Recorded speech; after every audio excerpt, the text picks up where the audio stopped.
you want to start using Google Analytics 4, aka GA4, but you're not exactly sure where to start, this video is for you. By using Google Analytics, businesses can analyze their website traffic and identify areas that may be underperforming or failing to engage their audience. With this valuable data, they can make the necessary changes to improve their online presence and achieve success. So, without further ado, let's dive into how to set up a GA4 account.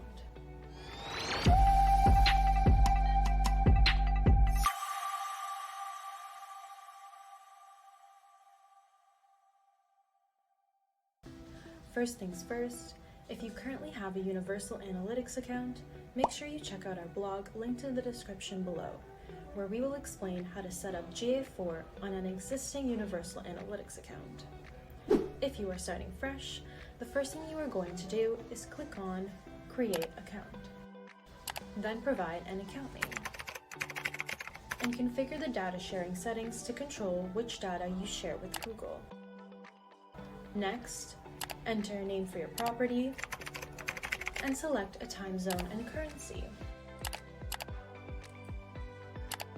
Now click Next and select an industry category and business size.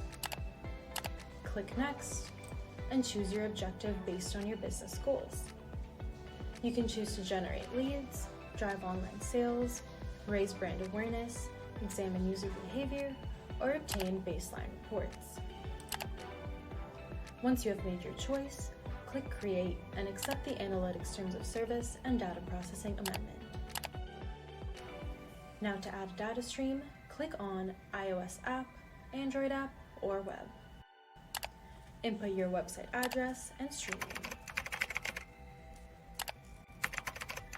And finally, to begin seeing data in your new property, follow the instructions to install your Google tag on your website. You can either install the tag with a website builder or CMS, or install it manually by sending this code to your developers. They'll know what to do. And congratulations, you are now all set up for Google Analytics 4. If you have any questions on how to set up your Google Analytics account, or have any requests on what you would like to see next, leave a comment down below. Don't forget to like and subscribe for more videos like this. Thank you for watching, and I'll see you in the next video.